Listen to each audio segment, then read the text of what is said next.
todos e todas. Sejam muito bem-vindos ao nosso segundo encontro da oficina Planejamento Financeiro, com foco na aposentadoria. Essa ação educacional é promovida pela Escola Superior do Ministério Público do Paraná, em parceria com a Subprocuradoria-Geral de Justiça para Assuntos Administrativos, SUBDE, o Departamento de Gestão de Pessoas, DGP, e a Divisão de Assistência e Saúde Ocupacional de Aço. Eu sou a Lídia e sou assistente social da DIASO.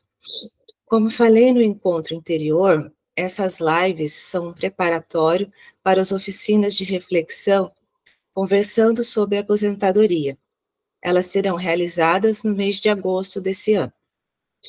A proposta conta ainda com o apoio do Instituto Federal, Grupo de Pesquisa em Educação Financeira, GPFIM, do Instituto Federal do Paraná, Campus Curitiba. O grupo de pesquisa tem por objetivo disseminar a educação financeira, buscando incentivar o planejamento financeiro pessoal e a saúde financeira, com informações seguras baseadas em ciência.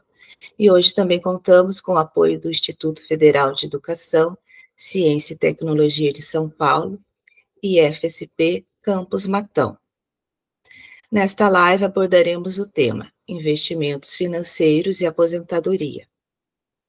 Para tratar hoje desse importante assunto, com abertura para os questionamentos ao longo da exposição, convidamos o professor Eduardo Ribeiro Rodrigues.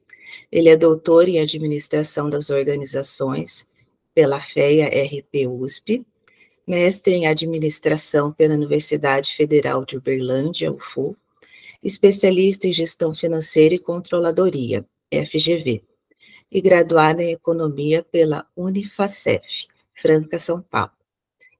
Professora docente do Instituto Federal de São Paulo e FSP nas áreas de Gestão e Economia. Sejam muito bem-vindos, muito obrigada pela presença, professor Eduardo. Agora o senhor pode ficar à vontade. Bom dia a todos, muito obrigado, Lídia. Antes de mais nada, gostaria de, primeiramente, agradecer o convite, né, e a oportunidade de participar desse evento. É uma honra poder contribuir, nem que seja um pouquinho aí com todos, num tema que vem cada vez mais sendo discutido, sendo divulgado, que é a questão de investimentos financeiros, e especialmente aí falar um pouquinho desse tema voltado para a aposentadoria. Então, semana passada vocês já tiveram uma palestra, né, voltada para o tema de planejamento financeiro, de finanças pessoais, e o objetivo é complementar, né, essa primeira palestra especificamente falando um pouco aí de investimentos, possibilidades de investir, etc. Então, dentro da palestra de hoje, né, esse tema, nós vamos abordar basicamente cinco temas aí que envolvem essa questão de investimentos, sem a pretensão de aprofundar devido ao tempo e à profundidade de cada um desses temas, mas a gente abordar um pouco esses aspectos aí que possa contribuir com todos, tirando algumas dúvidas e que possa depois guiar todos nessa aventura que é investimentos financeiros. Então, a gente vai falar um pouquinho aí, bem rápido, de algumas noções básicas de mercado financeiro e economia, porque quando a gente fala de investimentos financeiros e até mesmo de fazer planejamento financeiro, é importante que a gente tenha um conhecimento, nem que seja um conhecimento básico de certos temas, porque isso vai influenciar toda e qualquer decisão de investimento. Vamos falar um pouquinho de o que seriam os primeiros passos, ou o que a gente precisa saber antes de começar a investir, falar um pouquinho de previdência privada, e depois a gente entra nos principais instrumentos de investimento financeiro, que a gente vai separar em renda fixa e renda variável. Aqui a gente vai falar dos principais produtos que existem no mercado disponíveis para investimento, e depois a gente vai falar um pouquinho aí de bolsa de valores, que também é um tema que muitas vezes chama atenção, mas assustam as pessoas, entro, não entro, qual que é o risco, o que eu tenho que fazer, o que eu deixo de fazer, para fazer investimentos nessa modalidade. Então, a gente vai falar um pouquinho desses principais temas ao longo da palestra.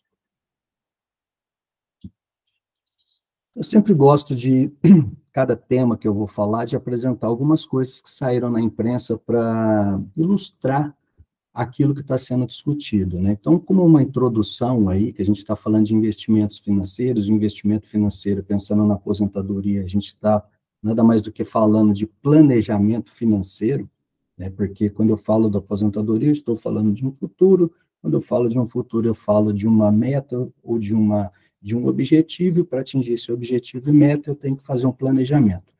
E nesse planejamento, eu tenho que definir as ações hoje para atingir esse resultado no futuro. E entre essas ações são os investimentos financeiros. Mas quando a gente olha a realidade hoje do cidadão brasileiro, a gente tem que essa ainda não é uma preocupação da população como um todo. Então, a gente tem aí que 8 em cada 10 brasileiros não estão se preparando para a aposentadoria. 70% dos idosos acha que dinheiro de uma aposentadoria não é suficiente para viver. Quase 7 em cada 10 brasileiros não têm reserva financeira. A aposentadoria brasileira ainda depende do INSS e poucos já começam a sua reserva. Então, a gente vê ainda que isso é uma tendência, né, da maioria da população. Poucos ainda estão poupando, poucos ainda estão fazendo seu planejamento financeiro, poucos estão se preocupando com a sua aposentadoria, né? Então, a isso vem a importância do planejamento financeiro. Mas por que ainda assim, a gente vê que, mesmo que seja um tema que vem sendo cada vez mais discutido, a gente entra nas mídias sociais, no YouTube, a gente vê muita gente já proliferando esse tipo de tema, mas por que ainda as pessoas não estão buscando fazer a sua reserva financeira, não estão investindo? Então, quais seriam os motivos desse cenário que, né, estão mostrando essas pesquisas e essas notícias? Então, basicamente, a gente tem, né, os principais motivos, que é o desemprego, né? A maioria das pessoas tem uma incerteza quanto ao futuro, né, uma aversão a risco. Então, as pessoas falam, eu não sei o que vai acontecer amanhã. Então, a gente fala de um planejamento de longo prazo, pensando em aposentadoria, a gente está falando de 20, 30, 40 anos, dependendo da idade da pessoa, e muitas pessoas falam, eu não sei o que vai acontecer amanhã, quanto mais daqui a 10 anos. Então, essa visão de curto prazo, essa aversão a risco, essa insegurança quanto ao futuro, também, às vezes, inibe as pessoas de começarem a fazer investimento.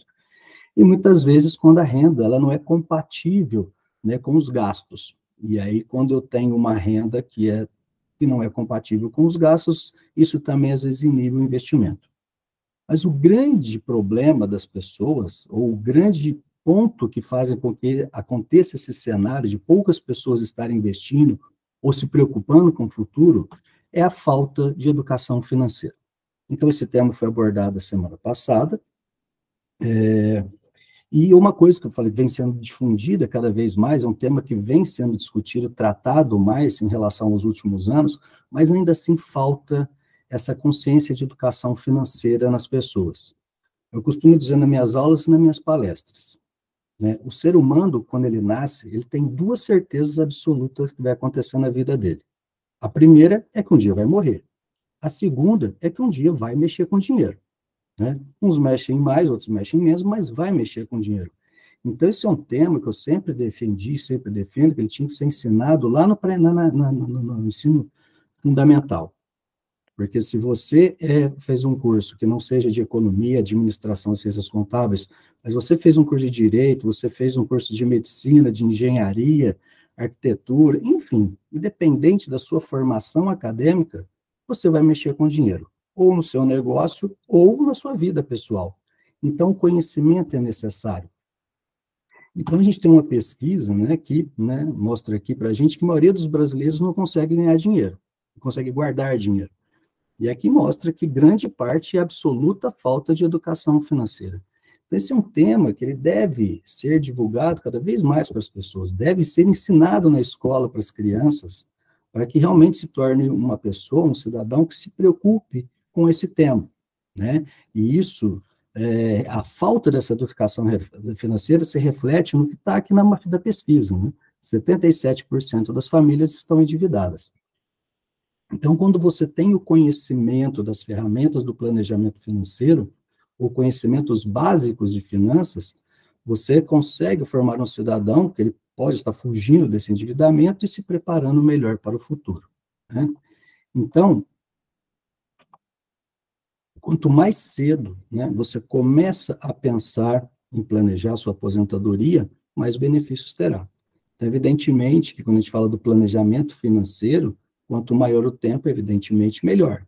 Então, você pode aplicar um valor menor da sua renda para você ter os seus objetivos a serem alcançados no futuro, porque quando eu falo de planejamento financeiro, eu tenho que saber o que eu quero, aonde eu quero chegar, com quanto eu vou me aposentar, quanto que eu preciso ter em determinado momento no futuro para atingir essa aposentadoria, né? Esse é o planejamento. Então, quanto mais cedo eu começo, evidentemente, melhor ou mais eu consigo atingir lá no futuro, né?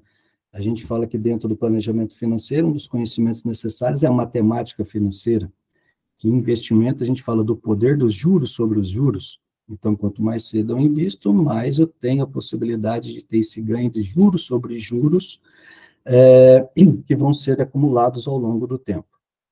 E um ponto importante, quando a gente fala de planejamento financeiro, é que talvez não seja uma boa estratégia a gente depender somente da previdência social, né?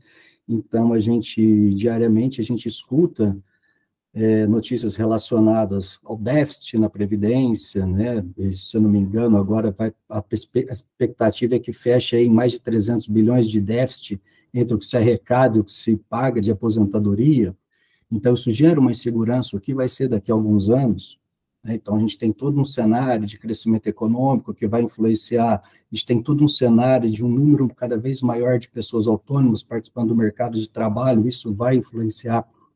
Então, depender da Previdência Social única e exclusivamente para a sua aposentadoria talvez não seja a melhor estratégia. Então, é aí que entra a importância de você fazer esse planejamento financeiro para complementar essa Previdência Social no futuro.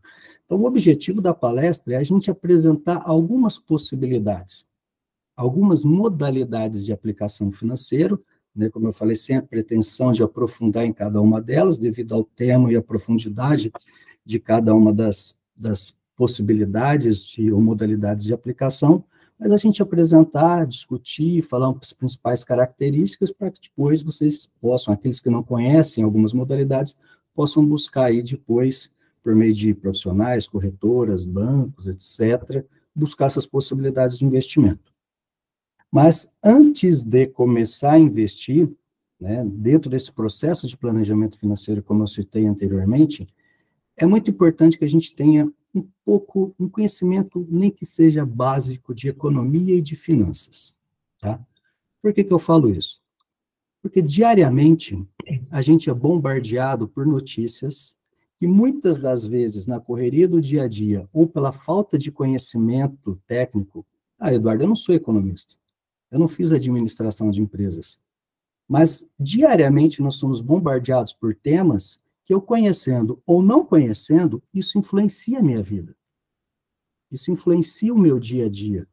As questões de investimentos, de planejamento financeiro ou não, isso vai influenciar a minha vida, e às vezes eu não estou acompanhando, eu não sei, mas isso está me influenciando muito. Então, todo dia a gente vê notícias como essas notícias que eu peguei são dessa semana, porque a gente está passando uma semana, até coincidentemente, de ebulição no mercado financeiro, por conta daquela questão, aquela notícia, Léo. O mercado espera que Copom espere ciclo de cortes na Selic. Copom, Selic, isso influencia minha vida? Isso influencia meu investimento? Sim, a gente vai ver que influencia muito esse tipo de notícia quando eu falo de fazer planejamento no futuro. Com risco fiscal em alta, mercado não descarta a elevação da Selic. De novo a Selic, risco fiscal. O que é risco fiscal? O que tem a ver essa questão fiscal com o meu planejamento financeiro? Isso me influencia? Sim, influencia muito, e a gente vai ver isso. O que mais? Projeção do IPCA sobe para 3,5% e da Selic para 10,5%. Então, projeção de IPCA, projeção de Selic. Mercado eleva em 2,8 bilhões previsão de déficit primário para 2024. Meu Deus, o que é déficit primário? Isso me influencia mais do que a gente imagina, e eu vou falar um pouquinho sobre isso. Dólar fecha em alta, ontem o dólar bateu recorde, 5,42, isso vai influenciar. Eduardo, eu não vou para a Disney, então o dólar não me influencia. Sim, influencia, né? E a gente vai ver isso também. Disparada do dólar deve acelerar a inflação do Brasil. Inflação, dólar. Brasileiro trabalha 149 dias para pagar imposto. Então, todas essas notícias, elas são relacionadas à economia, são relacionadas a temas muitas vezes técnicos que afastam o cidadão desse tipo de assunto, mas que afeta diretamente o nosso cotidiano.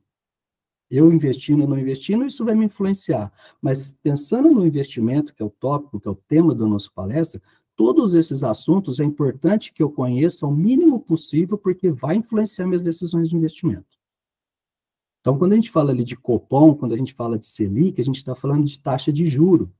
E a gente vê que a taxa de juro é o que norteia todo o mercado financeiro e todos os instrumentos que estão disponíveis no mercado financeiro, tá? Especialmente aqueles que eu estou falando de aplicação financeira, de investimentos financeiros. Quando eu falo da questão de déficit fiscal, de déficit primário, a gente está falando da questão da política fiscal, que dependendo como ela é conduzida, ela vai influenciar nas taxas de juros que são praticadas, que são, na verdade, que são definidas pelo governo, e isso vai influenciar minhas decisões de investimento. Uma inflação maior, uma inflação menor, ela vai influenciar nas decisões de política monetária do governo, e isso vai influenciar minhas decisões de investimento. Então, todo o cenário econômico, né, seja essa questão de política fiscal, seja essa questão de inflação, tudo isso vai influenciar essa questão da taxa de juros, e quando eu mexo na taxa de juros, isso vai influenciar toda e qualquer decisão de investimento que eu venha tomar. Então, eu pergunto para vocês, né, não preciso responder aqui agora, mas reflitam, né? Esses temas, vocês entendam como esses temas podem influenciar no seu planejamento financeiro? Eu até concordo que são temas, muitas vezes, se eu não sou economista, se eu não sou administrador, são temas áridos, e muitas vezes a gente não tem vontade nem de prestar atenção nisso, porque, como eu falo, o mal do economista, muitas vezes, é o economês, né? Então, às vezes, afasta as pessoas. Mas é importante buscar um pouco o conhecimento nessas áreas, porque, sim, vai influenciar seu planejamento financeiro. E quanto mais eu conheço, melhor se tornam as minhas decisões relacionadas aos investimentos. Então, entre as variáveis econômicas que vão influenciar essas decisões de investimento, e não somente das pessoas, das famílias, mas também das empresas. Então, quando eu falo de variáveis econômicas, como, por exemplo, inflação, quando a gente fala de juros, quando a gente fala de PIB, meu Deus, o que é PIB? Então, PIB é o crescimento econômico do país, como que um país cresce, o que é mensurar, o que se mensura para falar que cresceu mais de um ano para o outro, né? A produção, o consumo, a renda das pessoas, das empresas. Questão de dívida pública, que é um tema que cada vez mais se discute na imprensa econômica, né? Que veio cada vez mais à tona esse tema, que hoje é um dos grandes problemas econômicos do país e que vão influenciar cada vez mais essa questão da taxa de juros, que vai influenciar os nossos investimentos. Toda a questão do câmbio, a gente vê nessa semana o dólar bater recorde de cotação, toda a questão de política fiscal, questão do desemprego. Então, todos esses temas, nós somos bombardeados diariamente por eles, mas, na grande maioria das vezes, nós não damos atenção para esses temas. Só que eles influenciam diretamente o nosso cotidiano, e especialmente na questão do nosso planejamento financeiro, tá? Então, é muito importante, né, que a gente conheça como funcionam os mercados, quais são os instrumentos financeiros que estão disponíveis nesse mercado, qual que é o comportamento esperado da economia, porque todos esses temas, por mais básico que eu tenha o conhecimento, ele vai ajudar a nortear o nosso planejamento. Tá? Então, a gente vai ver aqui as principais variáveis macroeconômicas, vai sempre pretensão de aprofundar, mas quais são aquelas principais variáveis que eu tenho que estar sempre de olho e acompanhando, porque isso vai ser super importante na hora de eu tomar uma decisão em qual, por exemplo, qual modalidade de investimento eu vou aplicar. Dependendo do cenário econômico, você vai para um lado e foge de outro. Se o cenário econômico mudar, aquele que você fugiu, você vai nele e foge do outro. Tá? Então, o cenário econômico, ele vai ditar toda e qualquer decisão de investimento que você venha tomar, tá ok? Então, a primeira delas é a taxa de juros. Juro é o custo do capital, é o custo do dinheiro. Quando nós falamos de juros, nós temos duas situações.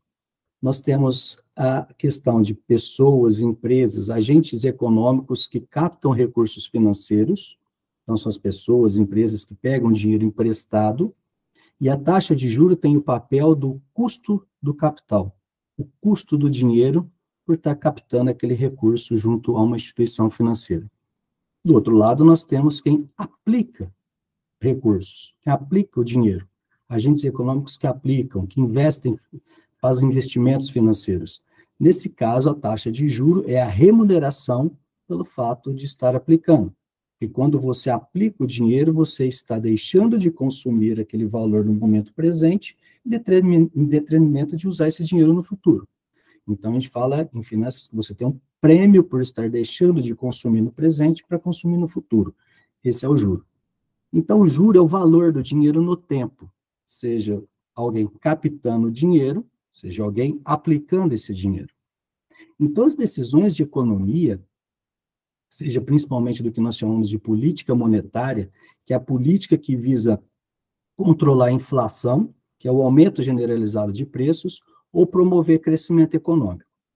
Então, quando o governo, dependendo da situação econômica do país, como, por exemplo, inflação, porque o governo ele tem uma meta de manter a inflação, o aumento de preços, dentro de uma faixa, de um limite, de 3% ao ano. Então, quando essa taxa de inflação ela começa a subir acima daquilo que é definido como meta, o governo intervém na taxa de juros.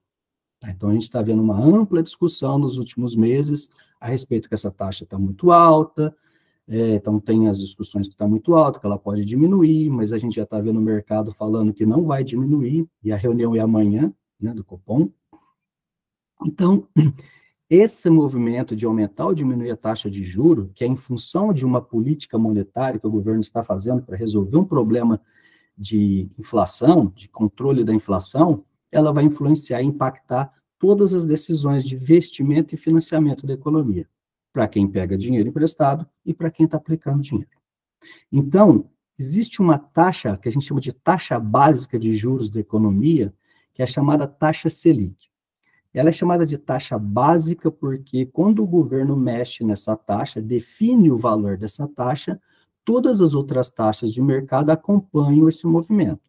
Então, se aumenta a taxa Selic, as outras taxas do mercado vão aumentar. Não no mesmo valor, tá? Então, se eu tenho lá o cartão de crédito, é uma taxa muito superior à taxa Selic. Mas se essa taxa aumenta, todas aumentam. Se a taxa Selic diminui, as outras taxas diminuem.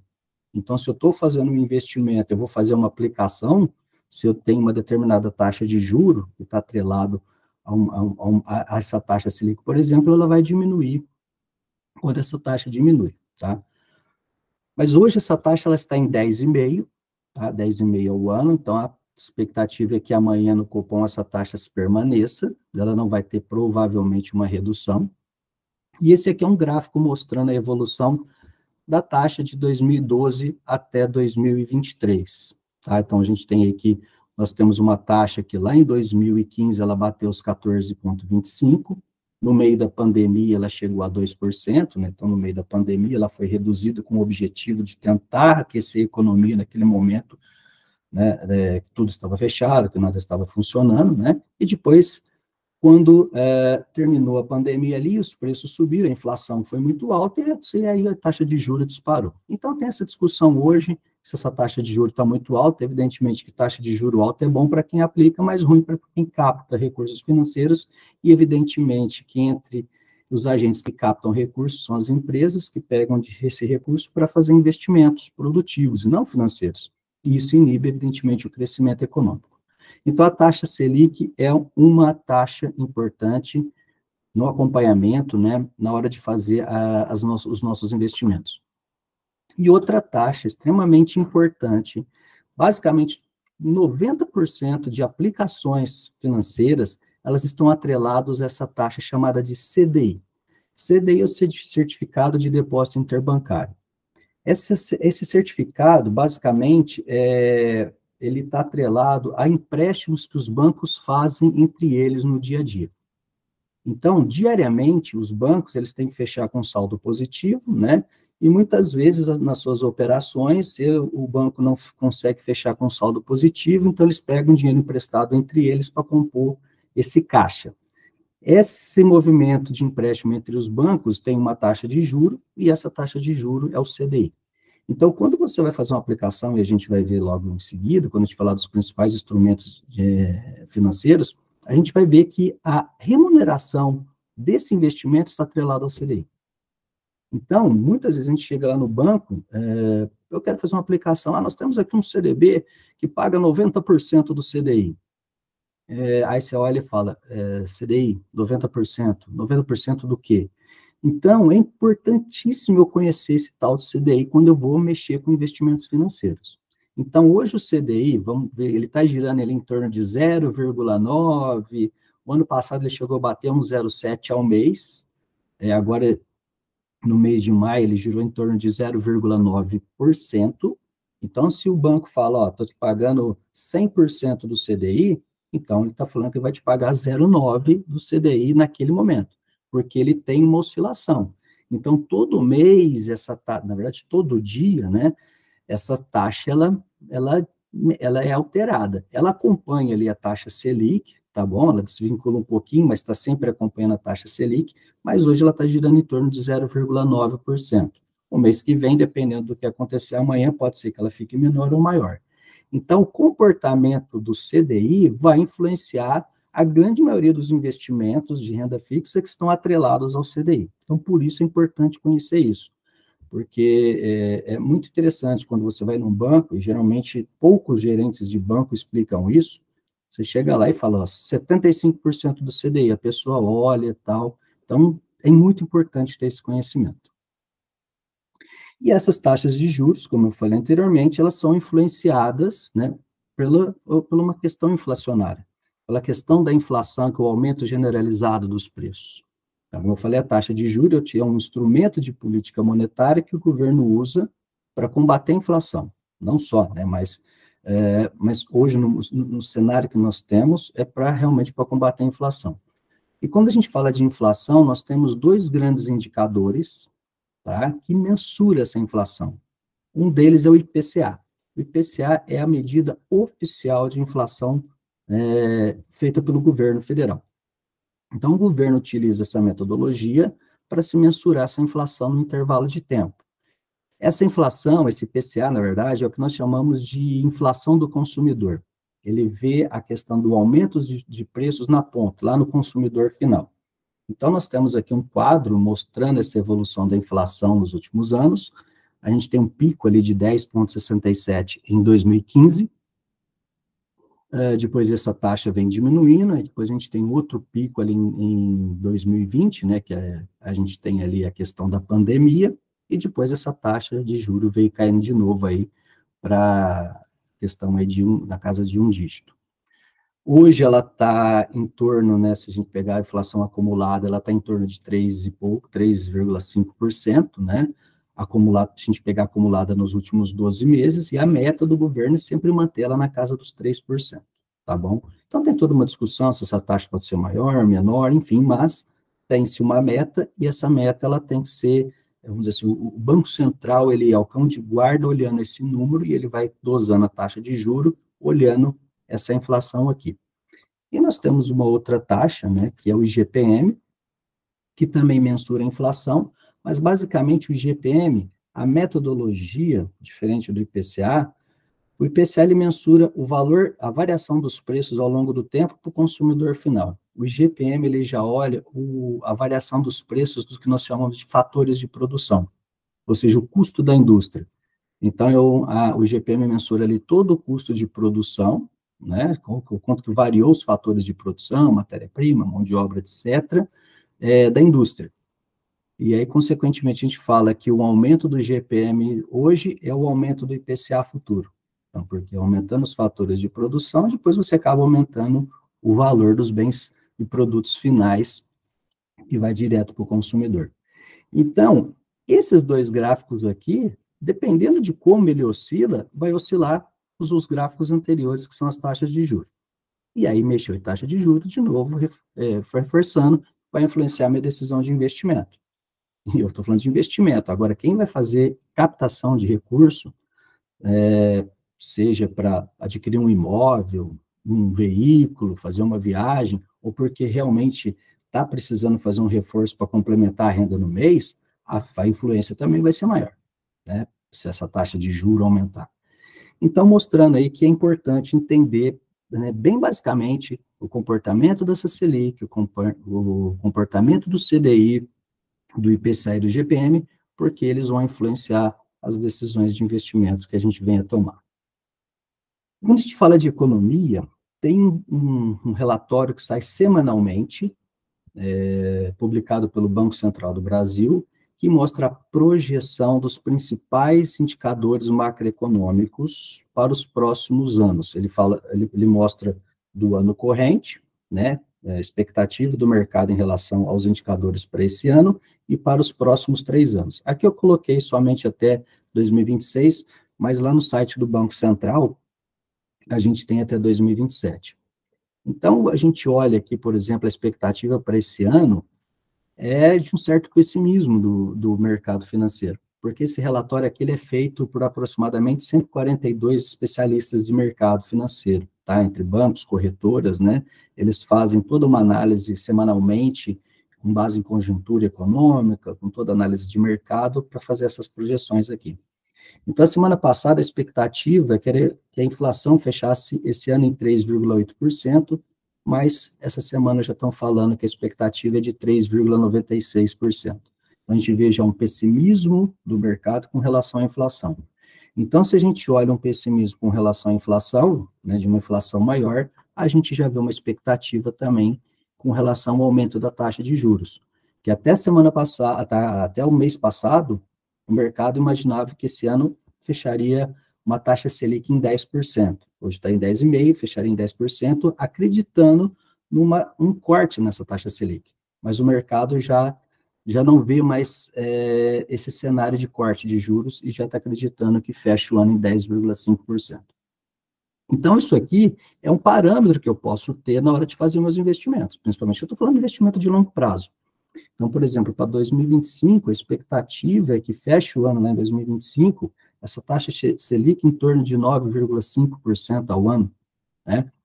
Então, assim, são previsões, né, são análises do mercado que dão subsídio na hora de eu fazer meu investimento, né? E até empresas, não somente falando em investimento financeiro, mas investimentos operacionais, né? Isso aqui pode dar um balizador na hora de fazer todo e qualquer planejamento futuro, tá?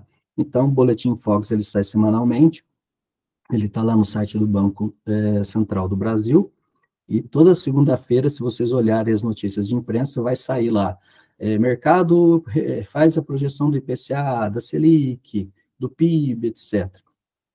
E até que com relação ao PIB, que é a expectativa de crescimento econômico, né, 4 semanas era de 2,05, e aqui uma expectativa de crescimento de 2,08%.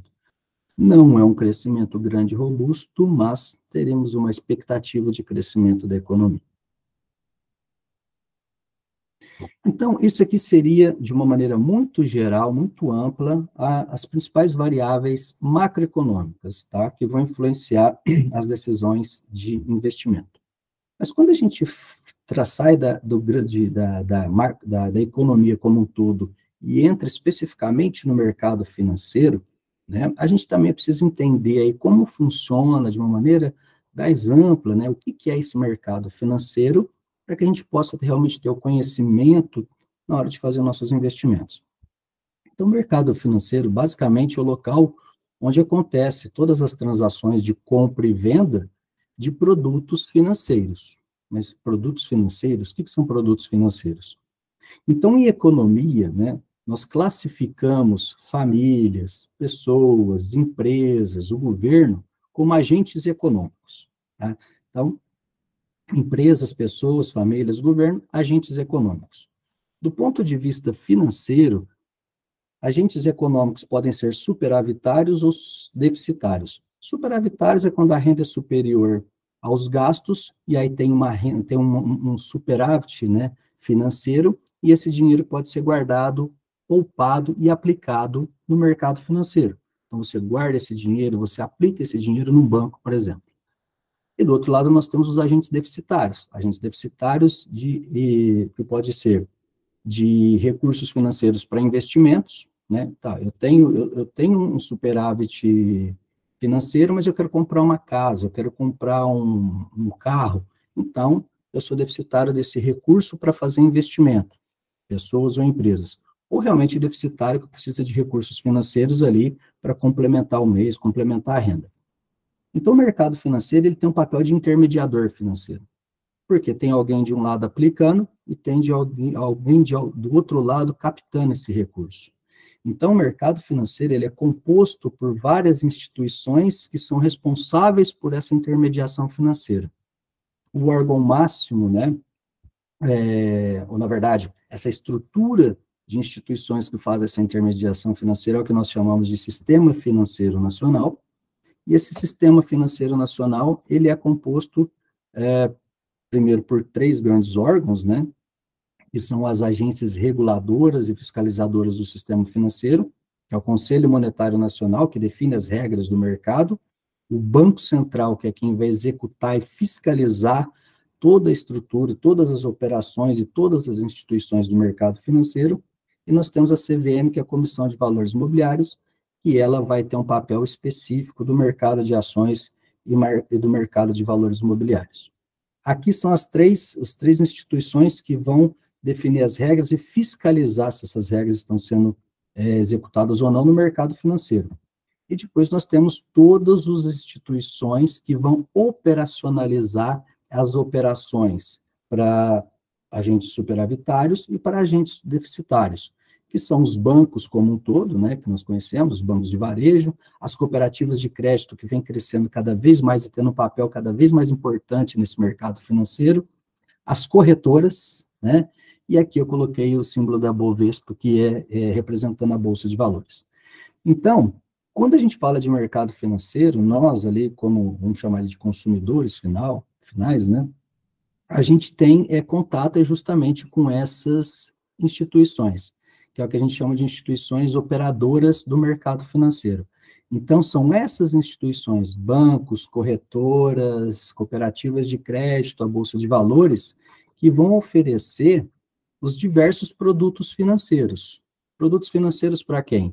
Para os agentes deficitários. Então, eu vou pegar um financiamento para comprar minha casa. Eu vou fazer um empréstimo porque esse mês a renda não deu, eu preciso complementar minha renda. Ou a minha empresa, eu estou precisando de um fluxo de caixa, porque eu tive meus prazos de pagamento e recebimento aqui, deram problema, eu estou precisando complementar meu fluxo de caixa.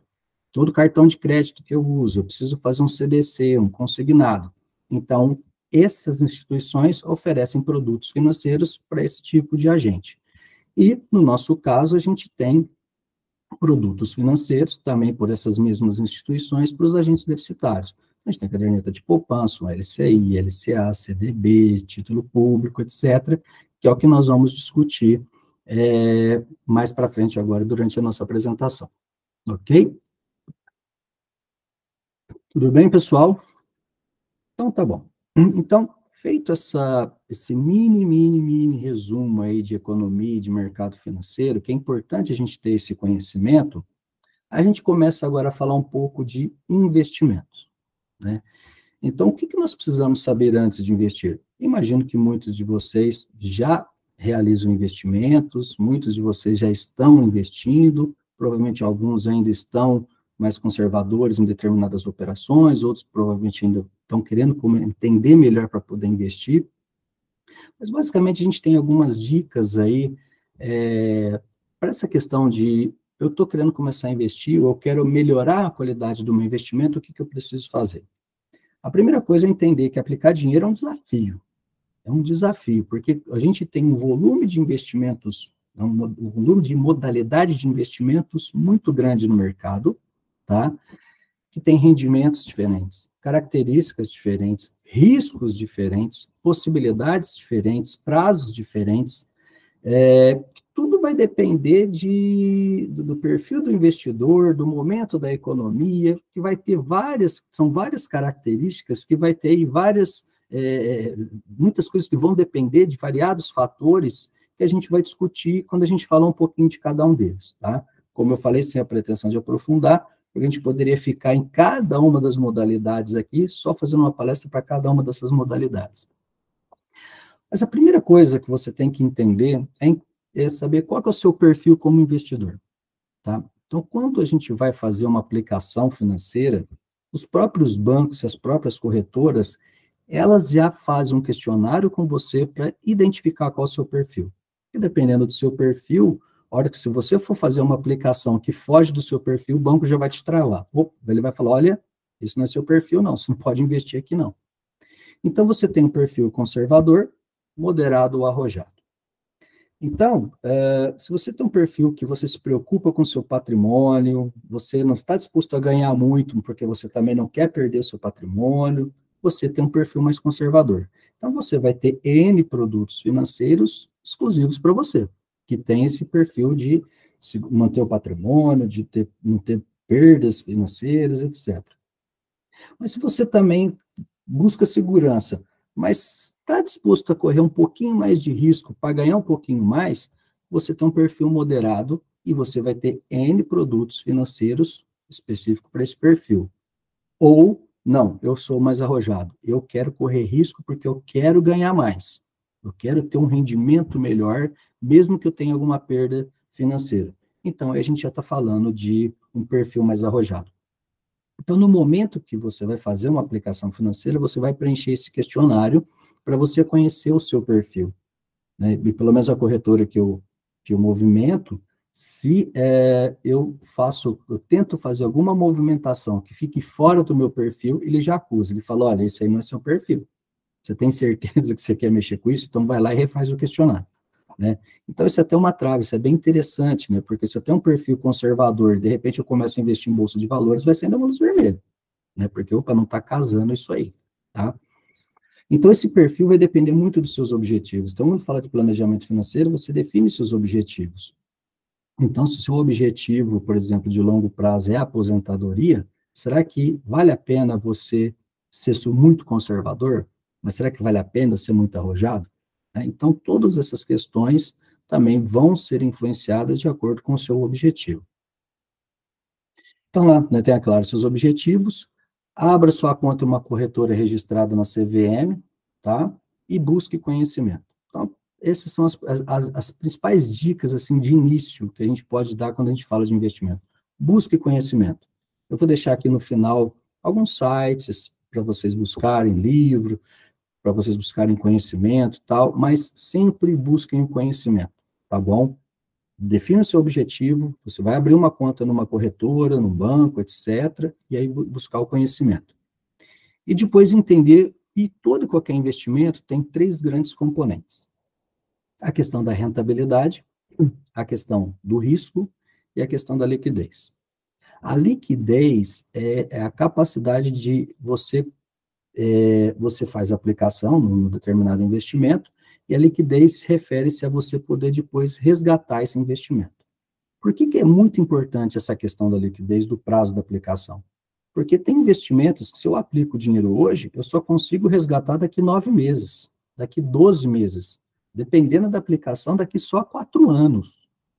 Então, é muito importante eu entender essa liquidez, porque se eu estou aplicando um determinado volume de dinheiro e eu crio uma expectativa que eu vou precisar desse dinheiro no curto prazo, então eu tenho que olhar a liquidez desse investimento. Tá? Então, por exemplo, debêntures de empresas, dependendo, você vai ficar com esse dinheiro aplicado lá durante 5 anos. Né? Então, quanto maior o tempo aplicado, maior é a taxa de juro, só que você perde a liquidez.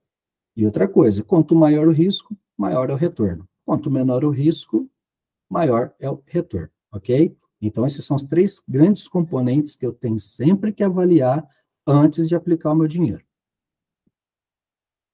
Então, a liquidez. Então, analise esse prazo da aplicação, tá bom? Porque, de repente, você aplica e não faz essa análise, você precisa do dinheiro daqui a alguns dias e você não vai conseguir sacar esse dinheiro. Sempre diversificar essa carteira, isso é uma coisa chovendo molhado, mas diversificar a sua carteira, nunca invista nos mesmos produtos financeiros, a gente vai falar um pouquinho disso hoje, e sempre atente-se a taxas e tributos, porque isso influencia a rentabilidade. Então, se você fala, se o banco está falando que vai te pagar um X% naquela aplicação, eles não colocam isso, muitas das vezes, líquido de tarifas, de taxas de performance, de imposto de renda, e isso vai influenciar na sua rentabilidade, tá? Então, sempre atento. Vai investir, tem taxa de administração, tem taxa de performance, imposto de renda, grande maioria das operações tem, que eu vou falar logo em seguida, tá? Então, muitas vezes a gente negligencia esses fatores. Aqui a tabela do imposto de renda, que é aplicado sobre a remuneração, tá bom? Não é sobre o valor aplicado, mas sobre a remuneração. Então, quanto mais tempo você deixa o seu dinheiro aplicado, menor é a taxa, a alíquota do imposto de renda, tá bom? Então, deixar o dinheiro aí mais de 2 anos aí é 15% sobre a remuneração. E isso impacta na rentabilidade. Então, se o banco fala que vai te pagar 10% ao ano, isso é bruto. É bruto. Então, você vai ter que levar em consideração esse imposto de renda para saber sua remuneração líquida, tá bom? Ok, tudo bem? Feitas essas considerações, vamos falar um pouquinho aí de investimento. Uma das principais, mais conhecidas, que se fala muito no mercado, quando se fala em complementar a previdência pública, é a previdência privada, né? Então, esse é um tipo de investimento de médio e longo prazo e que é utilizado para complementar a previdência social. Existem 2 tipos de planos de previdência privada. O que nós chamamos de planos abertos, são aqueles que você vai numa instituição financeira, num banco, numa corretora e contrata ali junto a essa instituição, ou os fechados, né, que é realmente mantido por entidades fechadas de previdência. Então, por exemplo, aqui no Instituto Federal de São Paulo, nós temos o que se chama FUNPRESP, né, que é o plano de previdência privada, mais fechado, né, para os funcionários, para os docentes aqui do Instituto Federal de São Paulo. Então, você tem essa possibilidade do aberto e do fechado, quando tem entidades que proporcionam isso. Só que o que deve ser levado muito em consideração, que muitas vezes geram dúvidas na hora de contratar a previdência privada, é a modalidade do plano, tá? Nós temos o chamado Plano Gerador de Benefício Livre, que é o PGBL. E nós temos também o Vida Gerador de Benefício Livre, que é o VGBL. Então, quando eu vou contratar a previdência privada, eu tenho essas 2 opções. E qual que eu escolho? Qual que é melhor? No meu caso, eu escolho uma ou eu escolho outra? Então, essas dúvidas, elas estão basicamente relacionadas à questão da sua declaração de imposto de renda, né, no primeiro momento. Então, o PGBL, ele é indicado para quem? Então, para você que faz a sua declaração completa do imposto de renda. Então, o que é a declaração completa do imposto de renda? Eu declaro todos os meus rendimentos e todos os meus gastos. E alguns gastos, eles são dedutíveis da base de cálculo do imposto de renda. Como, por exemplo, gastos com saúde, com educação, com dependentes, né? Isso diminui a base de cálculo do imposto de renda e você paga um imposto menor em função dessas deduções. Quando eu faço o PGBL, tá? Todos os aportes que eu faço mensalmente no meu plano, eu também posso deduzir do meu imposto de renda. Só que limitado até 12% da minha renda tributável. Então, eu tenho lá uma determinada renda, aí eu faço lá, até 12% daquela renda é o que eu posso declarar e que vai ser deduzido no meu imposto de renda. Então, esse benefício, eu ao longo do tempo, né, anualmente, na minha declaração de imposto de renda, eu vou pagar menos imposto, tá? A questão é que quando eu for resgatar esse plano, né, quando eu for resgatar, o imposto de renda, ele vai ser sobre todo o valor que eu contribuí. Então, quando eu for resgatar lá, eu tenho um valor de aplicações mais de juros nesse intervalo de tempo, X mil reais. A hora que eu for sacar, o imposto de renda vai comer um pedaço desse valor que eu tenho de acumulado lá, tanto de aplicação como de rendimento. Já o VGBL é para quem faz o modelo simplificado. Aquele modelo simplificado ele não leva em consideração as despesas, né? Você tem um valor de renda lá, ele calcula com base naquela renda, sem levar em consideração as suas despesas. Então, para quem faz esse tipo de aplicação e que não vai usar essas despesas, esses aportes para deduzir da base de cálculo de imposto de renda, então VGBL é interessante. Ou para quem também deseja investir mais do que os 12%, ou seja, não faz sentido eu vou aplicar, lá é só 12%, mas eu quero investir muito mais, eu vou investir no plano de previdência, um valor superior a 12% da minha renda tributável, então também não faz sentido, porque você não vai aproveitar esses 12%, né? E aí a diferença é que o imposto vai ser calculado somente sobre o rendimento da carteira, e não sobre o valor que você aplicou. Então, o VGBL lá no final, você vai pagar menos imposto de renda na hora de sacar esse dinheiro, tá? Porque você não teve o benefício de pagar menos imposto de renda em função da dedução de até 12% dos aportes que você teve anualmente, ok? Então, a grande diferença dos dois planos são essas.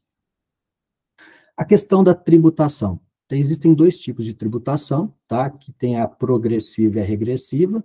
A progressiva, né, refere-se ao montante e dependendo desse valor, desse montante, as alíquotas podem ir de 0 a 27,5%, que é a mesma tabela de imposto de, a mesma tabela de alíquotas do imposto de renda, de 27,5% quanto menos tempo fica aplicado, e 15% quanto mais tempo fica aplicado, só que aqui refere-se ao montante, tá?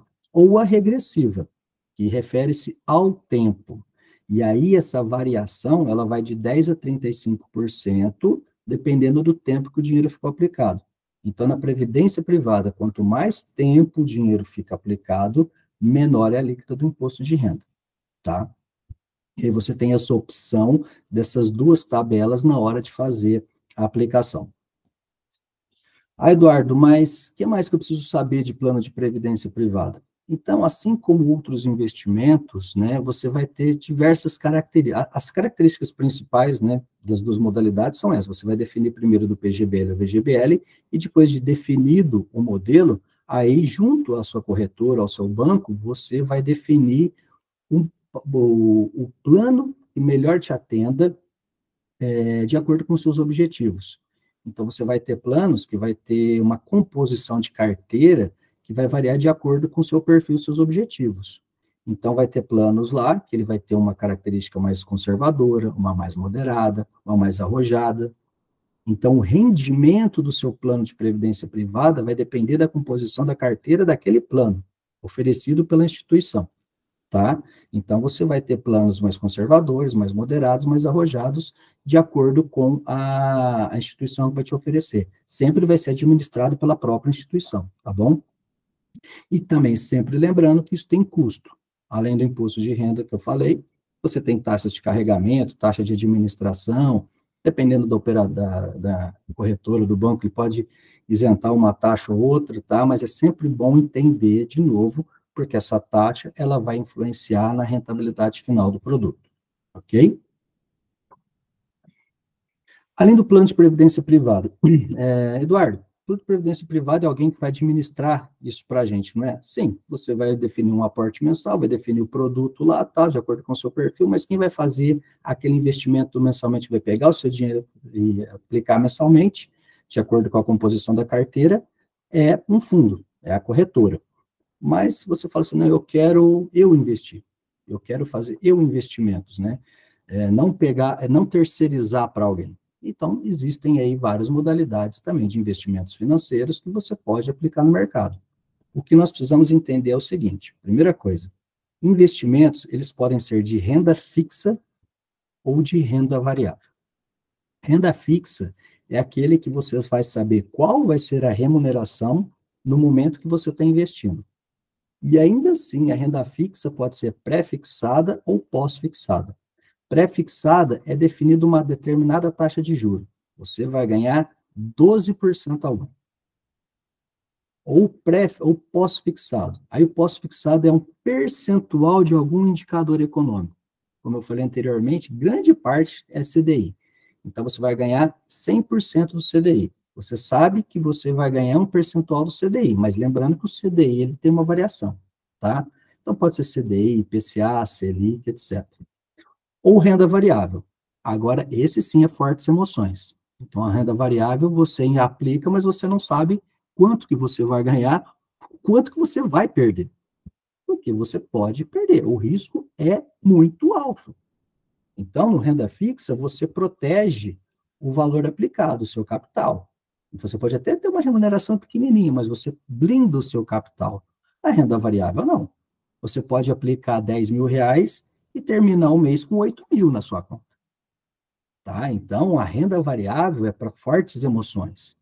Então, ela tem um risco, ela tem uma probabilidade de ganho maior do que uma renda fixa, mas também a probabilidade de perda nesse intervalo de tempo. Então, o risco é muito alto. Renda fixa. As principais modalidades são os títulos públicos, né, oferecidos pelo Tesouro Direto, e os títulos privados, oferecidos por bancos ou empresas de capital aberto, como caderneta de poupança, CDB, LCI, LCA, fundos de investimento de debêntures, e de renda variável. Temos os fundos imobiliários, os fundos de investimentos, que podem ser multimercado de ações e cambial, e temos o mercado de ações, que é o mercado de bolsa de valores. Tá? Vamos falar um pouquinho aí da renda fixa. Primeiro, títulos públicos é o investimento do momento. Se a caderneta de poupança sempre foi, durante muitos anos, a principal modalidade de aplicação do brasileiro, ainda não deixa de ser, né, mas esse número vem diminuindo ao longo do tempo, os títulos públicos são uma modalidade de investimento que vem crescendo cada vez mais. Então, títulos públicos, você, quando compra um título público, você está financiando a dívida do governo federal. Tá? Então, quando o governo emite título público com o objetivo de financiar os seus déficits, tá? Mas do ponto de vista de quem está comprando o título, é uma possibilidade de diversificar sua carteira de investimentos. É uma modalidade hoje considerada segura pelo mercado financeiro como um todo, porque é 100% garantido pelo Tesouro Nacional e não existe risco de... nunca vou falar que não existe risco, porque isso é muito difícil. Mas não existe histórico de calote do Tesouro Nacional nesse tempo todo, então por isso que o mercado considera uma aplicação de risco baixo. É totalmente digital, você faz do seu aplicativo, do seu celular. Você tem uma infinidade não, né? Mas você tem vários tipos de possibilidade de aplicação com rentabilidades, prazos e objetivos diferentes, e aqui é interessante que é liquidez diária. Então, você pode comprar um título que está lá, comprei um título que vai vencer em 2050. Ô, Eduardo, mas eu apliquei para 2050, mas eu preciso do dinheiro para daqui 2 meses. Eu consigo resgatar? Consegue, tá? Você deixa de ter aquela remuneração que você teria até 2050, mas você tem a liquidez de resgatar aquele recurso. Quais as modalidades do Tesouro Direto? Nós temos os pré-fixados, que é aquele que você já sabe qual que é a taxa de juros que você vai ganhar. E, gente, não sei se vocês acompanham, mas tem títulos lá do banco, do Tesouro Direto, que está pagando mais de 12% ao ano. Nós estamos falando de uma Selic de 10,5%. Mas lá tem títulos pagando 12%, já reflexo dessa preocupação do governo com a inflação, tá? Então, assim, o objetivo não é dar dicas, mas mostrar possibilidades, mas essa é uma dica já para quem busca segurança numa taxa de renda fixa, a gente tem essa possibilidade lá, tá? Então, os pré-fixados, você tem uma rentabilidade fixa, você sabe quanto você vai ganhar. Lá tem os chamados Tesouros Selic, que é o pós-fixado, que são títulos que estão atrelados à Selic. Então, ele vai alterar, a remuneração vai variar em função da Selic, tá bom? Então, se a Selic aumenta, o seu rendimento aumenta. Se a Selic diminui, o seu rendimento diminui, mas sempre com o seu capital aplicado protegido, tá? Esse aqui geralmente é indicado para aquelas reservas de emergência, sabe? Você quer fazer aquele colchão, aquela sua reserva, né, alguns economistas falam de 3 a 6 meses de despesas pessoais, né? Enfim, então se você quer ter essa reserva, essa aqui é uma modalidade, é uma sugestão para esse tipo de finalidade. E nós temos o Tesouro IPCA, esse atrelado à inflação. Esse é interessante porque você sempre ganha uma remuneração mais a inflação do período, então você está sempre se protegendo da inflação, tá bom? Então, é uma parcela, é uma taxa fixa, né, um determinado percentual, que gira hoje em torno de 6% ao ano, mais a inflação daquele período, tá bom? Que vai remunerar esse título. Então, esse aqui, pelo menos, você tem o que nós chamamos de ganho real. Você se protege da inflação daquele período que o seu dinheiro está aplicado, ok? Esse é bem interessante para quem está pensando realmente em aposentadoria, de você aplicar num título para 2035, 2040, vai depender da idade, né, de cada um, porque você tem toda a remuneração, mais a inflação de todo aquele período que o dinheiro ficou aplicado. E uma coisa relativamente nova, né, que surgiu aí alguns meses atrás, que o Tesouro está oferecendo, é o Tesouro Renda Mais, que é justamente um tipo de tesouro, de título para as pessoas que estão pensando em aposentadoria.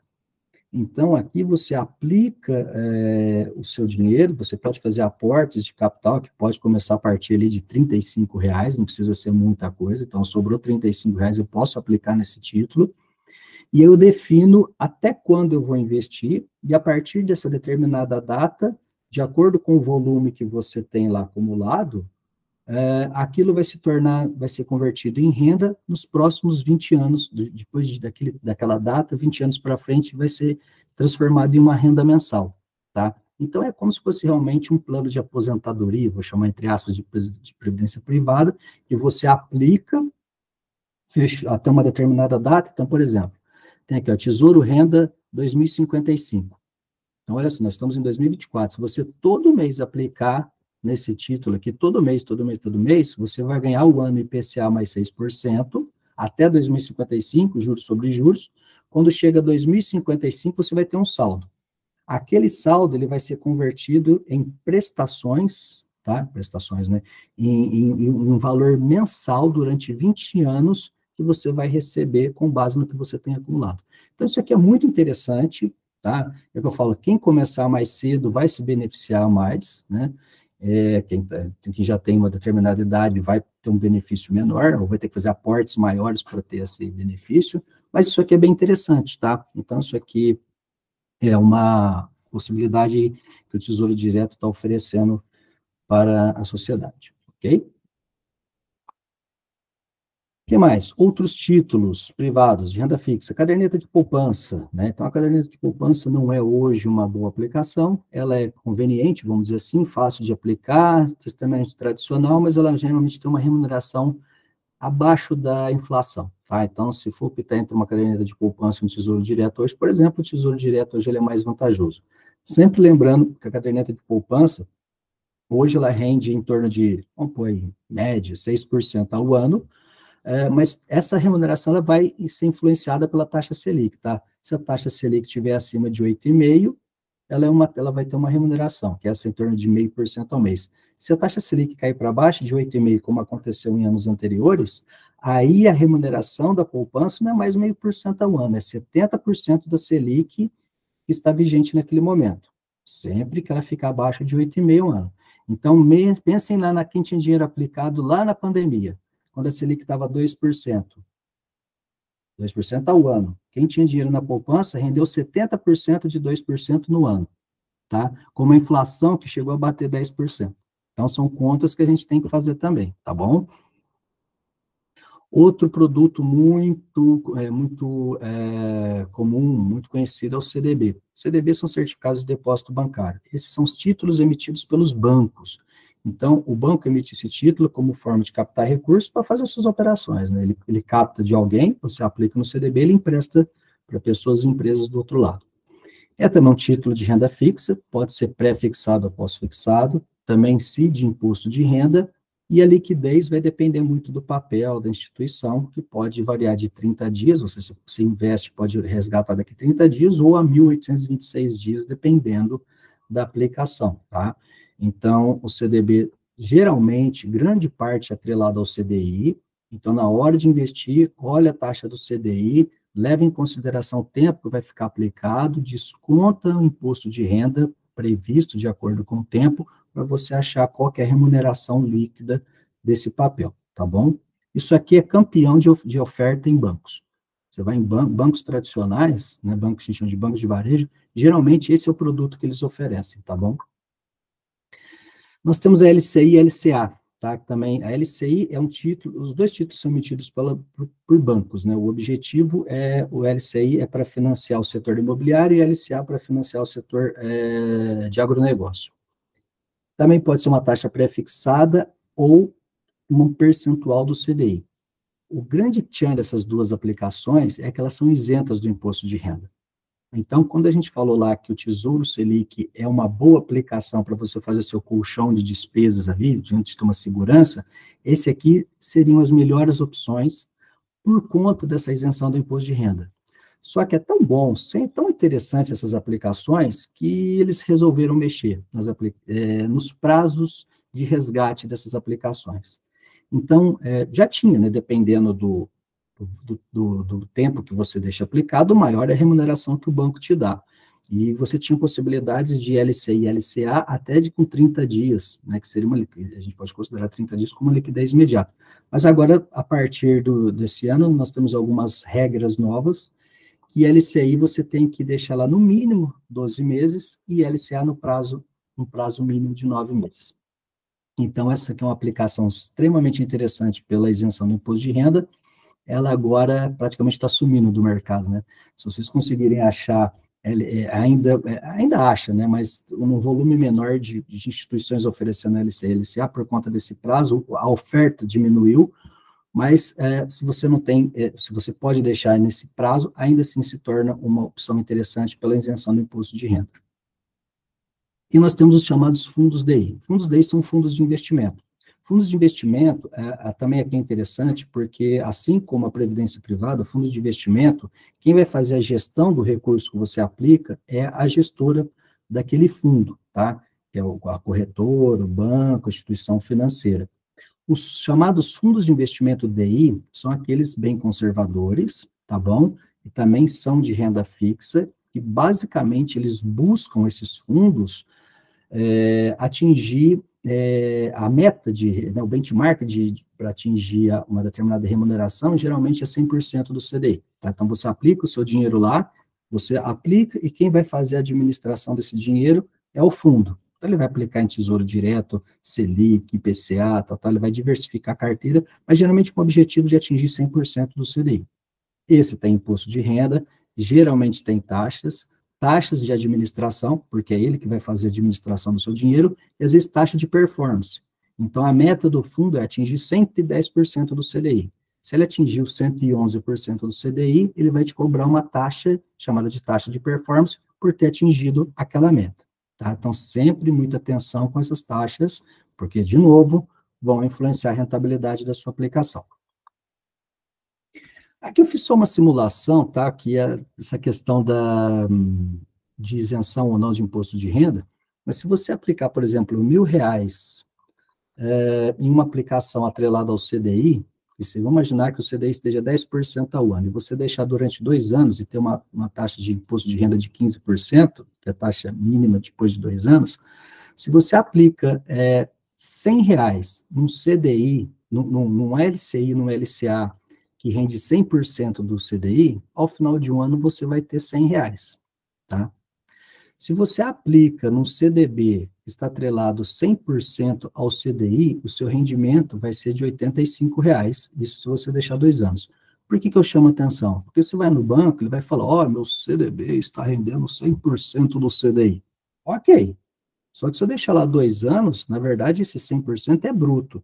Na verdade, ele vai estar rendendo 85% do CDI, porque eu estou descontando 15% no meu rendimento de imposto de renda, tá? Então, o LCA, você não tem essa dedução. O CDB, sim. Então, mais uma observação para fazer, na hora de fazer a análise do seu investimento. Aqui a gente já entra na renda variável, tá? Uma coisa também que vem cada vez mais sendo divulgado, sendo ofertado no mercado, são os fundos imobiliários. Então, fundo imobiliário, basicamente, você vai investir em tijolo, né? Você vai investir, que a gente chama da economia real. Então, no desenvolvimento de novos empreendimentos, em imóveis já prontos, um shopping, um hospital, um galpão logístico, um edifício comercial, ou e muitas vezes também títulos de dívida imobiliária, que são chamados fundos de papel. Mas aqui eu estou investindo na economia real. Então, por exemplo, tem um fundo na construção de um hospital, na construção de um shopping. Você entra com uma cota, né, comprando uma cota, que vai financiar a construção daquele shopping, daquele hospital, daquele galpão logístico, e você vai ganhar por isso, tá? Então, quando você compra uma cota de um fundo imobiliário, eu vou falar um pouquinho disso, você tem uma renda mensal, que é o aluguel daquele investimento que você está fazendo, tá bom? Então, além de você ter a possibilidade da remuneração da cota, você também tem uma remuneração mensal por conta daquele investimento. É interessante, porque os rendimentos são mensais, então todo mês vai cair um valorzinho lá na sua conta, em função daquele aluguel. Você diversifica, tá? Porque, gente, aqui você pode aplicar desde R$ 6 até cento e poucos reais, 200 e poucos reais, dependendo do papel que você vai investir, tá bom? É diferente de bolsa de valores, tá bom? Aqui você tá investindo num fundo realmente imobiliário. Tem liquidez, porque você pode vender todo dia, negociar todos os dias na bolsa de valores. Diferente de comprar um imóvel diretamente, porque o imóvel tem toda a burocracia, aqui você se torna sócio daquele imóvel, sem burocracia nenhuma, comprando na sua corretora e recebendo os rendimentos mensalmente. E tem a vantagem fiscal, porque esse aqui também é isento do imposto de renda, os rendimentos. Então, se eu investo um determinado valor, todo mês você vai ter uma renda mensal, essa renda é isenta do imposto de renda. Evidentemente, por ser uma renda variável, tem os seus riscos. Risco de mercado, que é toda a questão de oferta e demanda do papel, que vai influenciar na liquidez, e a liquidez ela está atrelada, basicamente, a você conseguir vender aquele papel, né, no curto espaço de tempo. O risco de cenário econômico, evidentemente, também que envolve toda a questão do cenário econômico, que vai influenciar no valor dos papéis. O risco de inadimplência é, por exemplo, o que aconteceu recentemente com as lojas americanas. Então, eu tenho papel, eu invisto num fundo imobiliário de um shopping. Então, o shopping, ele recebe aluguel das lojas e repassa o aluguel para o fundo, os cotistas. As lojas americanas teve todo o problema, né, que aconteceu lá, de fraude contábil, teve problema de financeiros, etc., e deixou de pagar os shoppings. Então, o que aconteceu? Os shoppings ficaram inadimplentes com seus fundos. Então, é um risco que pode acontecer. E o risco de vacância. Então, o risco de vacância, eu investi na construção de um galpão logístico, e esse galpão logístico não está alugado. Então, eu não vou ter a renda por conta de aquele imóvel não estar alugado. Esse aqui é um exemplo de uma carteira, tá? Então, você, na corretora também, que você abrir conta, você tem toda uma possibilidade de título de fundos imobiliários, e todos eles aí com segmentos diferentes e com remunerações diferentes. Esse é bem interessante, você diversificar sua carteira com fundo imobiliário, tá? Por conta dessa questão da renda mensal isento do imposto de renda. Gente, eu acho que eu estou extrapolando um pouquinho o tempinho, tá, Lídia? Mas eu vou dar continuidade aqui, tá bom? Por favor, professor, pode continuar, que está sendo muito rico. Ainda dentro da renda variável, nós temos os fundos de investimento também. Porque eu falei do fundo de investimento renda fixa, que é bem conservador, né? Você sabe quanto que você vai ganhar, ou a meta para ganhar, mas nós temos os fundos de investimento renda variável. Também são fundos de investimento que você aplica o seu dinheiro, mas não é você que vai investir. É o gestor da carteira que vai investir o seu dinheiro. Existem alguns tipos de fundo de investimento. Um deles é o fundo de ações, tá? Esse também é fortes emoções, porque esse fundo de investimento, a carteira, então você aplicou um dinheiro lá. O gestor, ele vai ter que aplicar no mínimo 67% do dinheiro, do recurso, né, aplicado em ações, em renda variável.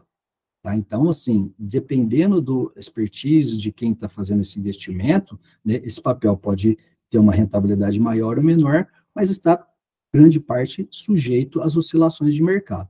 Tá? Então, quem realiza vai ser a empresa, o gestor do fundo, mas ele vai estar atrelado ao mercado de ações, às variações das ações das empresas de capital aberto, que a gente até vai falar um pouquinho mais para frente. Esse aqui é um exemplo de um fundo de ação, tá vendo? Aqui a composição da carteira, então aqui ele coloca a abertura de papéis de acordo com o setor das empresas que foram investidas. Então, aqui, ó, 16% basicamente empresas do setor de petróleo, 10,67% de mineração, 10,55% de bancos. Então, isso aqui é interessante, se falar assim, eu quero mexer com o mercado de ações, mas eu não quero eu investir, eu comprar os papéis diretamente. Então, você contrata o fundo, né, você investe no fundo e o fundo vai fazer essas aquisições e a diversificação da carteira de diferentes setores de acordo com a expertise do gestor do fundo, tá?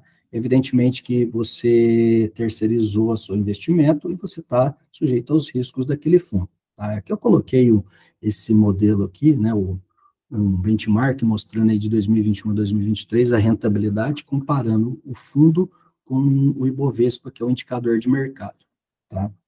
Então, por exemplo, em 2023, esse fundo aqui rendeu 18,98%, bem bom. Só que em 2021 foi 12,29% negativo. Então, quem aplicou perdeu dinheiro. Tá? Não é que deixou de ganhar rendimento, perdeu dinheiro, tá bom? Nós temos o multimercado, esse aqui é realmente para diversificar, mas também você aplica um valor e quem vai fazer a gestão do seu dinheiro é o fundo. E aqui você diversifica a carteira em CDB, título público, privado, câmbio, derivativo, ações. Então, aqui o fundo ele vai diversificar a sua carteira da maneira mais pulverizada possível, porque quanto mais diversificado, menor é o risco, né? E sempre com o objetivo de uma determinada rentabilidade. Então, por exemplo, aqui também um exemplo de um fundo multimercado, e aqui a composição da carteira. 31% é LFT, ou seja, essa carteira, 31% investiu em título público, 20% em dólar, 18% em operações compromissadas, 15% em câmbio, 8% em debêntures e assim vai. Então, aqui ele mescla títulos de renda fixa, variável, conservador, moderado, agressivo, e geralmente tem um objetivo de se bater, né? Uma meta de rentabilidade para se bater com essa diversificação, ok? E nós temos o fundo cambial. Também você aplica o seu dinheiro, o gestor vai fazer toda a gestão daquele dinheiro, mas basicamente a carteira vai ser composta de fundos cambiais, atrelados a dólar, que basicamente é dólar, né? Variação da cotação da moeda americana. Então, a rentabilidade vai estar totalmente sujeita à variação do câmbio do dólar. Só para vocês terem uma noção, né, pegando um tempo histórico, né, pegando ali de aproximadamente meados de 2014, o dólar estava em torno de 2,16. Aí está em 5,36, né, de quando eu puxei o gráfico, mas ele bateu mais de 5,40 essa semana. Então, se a gente pega esse intervalo de tempo, de meados de 2014 até agora, começo de 2024, em 10 anos, o dólar teve uma variação de 148% para mais. Então, quem aplicou em fundos cambiais lá em 2015 e ficou firme e forte na aplicação, teve ganhos de aproximados de mais de 100% nesse intervalo de tempo, evidentemente com oscilações, né, mas se eu pegar o longo prazo como um todo, foi em torno de 148%. Descontando taxas, descontando imposto de renda, tá? Mas essa foi a variação da cotação da moeda nesse intervalo de tempo. E, para a gente finalizar, a questão de mercado de ações e bolsa de valores. Então, quando a gente fala de bolsa de valores, né, esse é um espaço dentro do mercado financeiro, que a gente chama de mercado de ações, onde são realizadas compra e venda do que nós chamamos de títulos imobiliários. E entre esses títulos, nós temos as ações de empresas que abrem o seu capital, ou empresas de capital aberto. Quando nós falamos de mercado de ações, nós temos alguns agentes. Nós temos as empresas de capital aberto, nós temos como intermediário bolsa de valores e corretoras, e nós temos os investidores na ponta, tá? Então, esses são os principais personagens de um mercado de ações. O que é ações, para começar? Então, uma empresa, ela tem o que nós chamamos de capital social. Esse capital social, ele é a soma de várias ações. Então, quando você tem capital social, você tem sócios que montaram aquela empresa e cada sócio tem um volume de ações que representa a participação dele na empresa. Quando a empresa abre o seu capital, ela está vendendo uma parcela das suas ações para o mercado como um todo. Tá? Então, a empresa faz isso com o objetivo de captar recurso. Então, quando ela vende uma parcela das suas ações, ela está captando recursos e quem compra as ações se torna sócio da empresa. Então, se você comprou ações de uma empresa, você está investindo na Bolsa de Valores, você é sócio minoritário daquela empresa, tá bom? As ações, elas podem ser ordinárias e preferenciais. Então, quando você vai lá ver aqueles códigos, se ele termina em 3, é uma ação ordinária. Se ele termina em 4 ou em 6, ele é uma ação preferencial. Ô, Eduardo, mas o que é ordinária e o que é preferencial? A ordinária, ele te dá direito a você votar, a participar da administração daquela empresa. A preferencial, ele te dá preferência na distribuição de dividendos. Então, o valor do dividendo que você vai receber, que eu vou falar logo em seguida, ele é maior de quem compra uma ação ordinária, tá bom? Eu vou explicar isso depois direitinho, mas só para vocês entenderem que existem 2 tipos de ação. Na verdade, existem 3 tipos, que é o misto, tal, mas a gente não vai entrar nesse detalhe. Essas são as ações mais negociadas. Quando a empresa abre o capital, tudo isso é intermediado pela Bolsa de Valores e pelas corretoras. Tá? No Brasil existe somente uma Bolsa de Valores hoje, que é a B3, né, em São Paulo. Parece que vai ter uma nova Bolsa de Valores, aí está surgindo a possibilidade da abertura de uma nova Bolsa de Valores, mas toda a negociação e toda a regulamentação, fiscalização é feita pela Bolsa de Valores. Toda negociação que acontece diariamente tem um indicador chamado de Bovespa, que é um termômetro que vai mostrar essa oscilação do mercado. Ela mostra diariamente, né, enquanto o mercado está aberto, e mostra se as ações aumentaram ou diminuíram, né, o preço das ações aumentaram ou diminuíram no intervalo de tempo, de acordo com as principais ações negociadas no mercado. Então, o índice Bovespa não é todas as ações, são as principais ações, aquelas que têm mais liquidez no mercado. Então, quando o Bovespa sobe, é uma tendência de que grande parte daquelas ações subiram também. Se cai, é porque as ações diminuíram. E é totalmente regulado pela CVM, Comissão de Valores Imobiliários, que é realmente o órgão, o xerife do mercado, que fiscaliza todas as operações. E o investidor? Como que eu faço para investir em Bolsa de Valores? Então, a primeira coisa é abrir conta numa corretora, tá? Regulamentado pela CVM, bonitinho. Quando você abriu a conta na corretora, você vai ter acesso ao chamado Home Broker. O Home Broker, eu vou mostrar a carinha dele aqui para vocês, é onde você vai comprar e vender as ações. Então, por isso que eu falei lá atrás, busque conhecimento, tá bom? Para você entender realmente que papéis que você vai comprar, entender a oscilação daquele papel, as empresas, etc. Porque quando você compra e vende uma ação, você tem algumas possibilidades de ganho. A primeira é a valorização da ação. Então, você pode comprar um papel por X e vender ele por X mais e vende por um preço maior. Você ganhou na valorização. Mas também existem os juros sobre o capital próprio e os dividendos. Dividendos é o lucro que a empresa distribui para os seus acionistas. Então, tem empresas que pagam bons dividendos. Por exemplo, empresas de energia elétrica. Né? Então, elas pagam bons dividendos. Então, você tem lá uma ação e, periodicamente, cai um valor lá na sua conta, porque é o lucro que está sendo distribuído a você como sócio. E juros sobre capital próprio também é uma forma que as empresas têm de remunerar os seus acionistas e que para a empresa é interessante, porque é dedutivo da base de cálculo do imposto de renda para as empresas. Para você fazer uma análise, você tem análise técnica e análise fundamentalista. Análise técnica, eu pego o gráfico da ação e vejo o comportamento histórico, e vejo se subiu, se desceu, e eu tento verificar um padrão de variação daquela ação no intervalo de tempo, de acordo com o gráfico, e aquilo me norteia a minha decisão se eu invisto ou não naquela ação em determinado preço. E a análise fundamentalista é a mais robusta, e a que eu indico é você vai olhar os números da empresa. Então, você vai olhar lá, você fala, nossa, olha, o preço dessa ação, ela diminuiu. Então, está no momento de comprar? Então, vou olhar essa empresa. Ela dá lucro?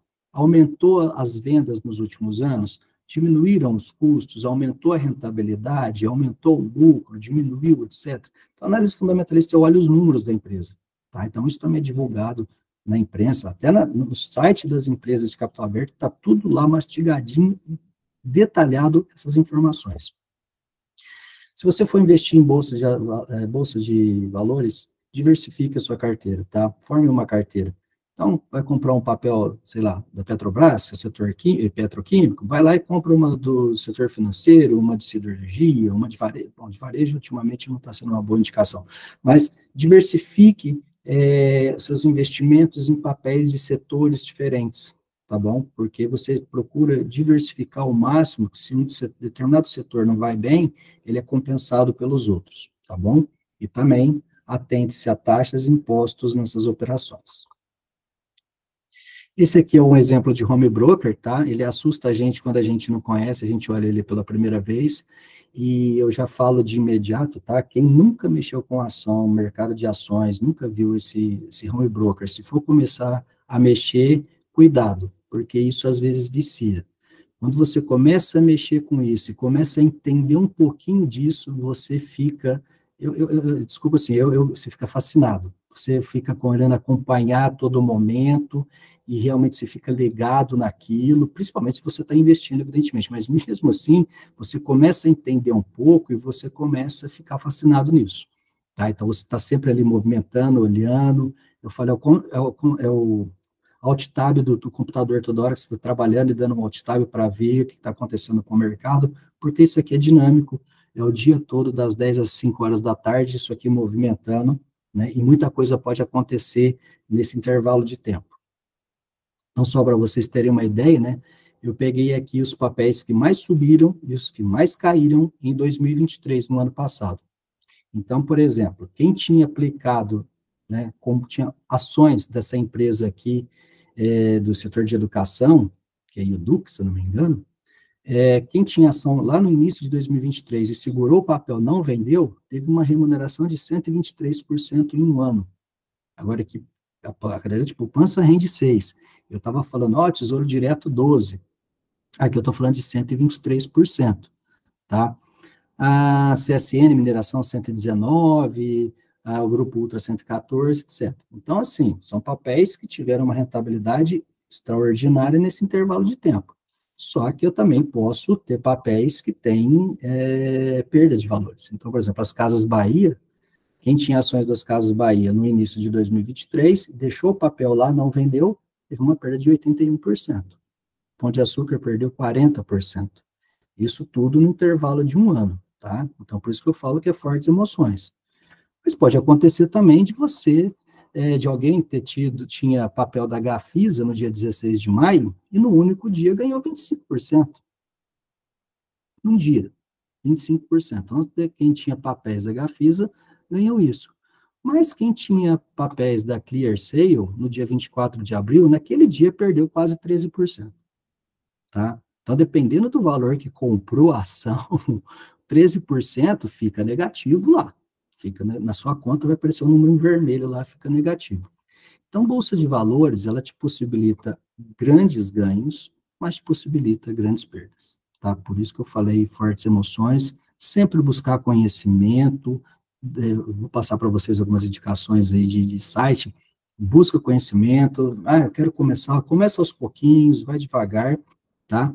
Por conta que o risco aqui é bem grande. É o risco de ganhar, como o risco de perder.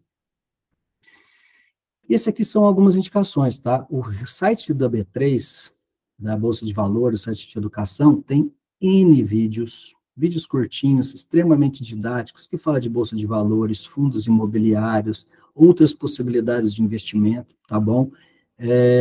Que é bem legal, bem didático, e eu recomendo fortemente que acessem o site aí e analisem lá as possibilidades. E aqui outros sites, né, do Banco Central, tem um material bem rico sobre finanças pessoais.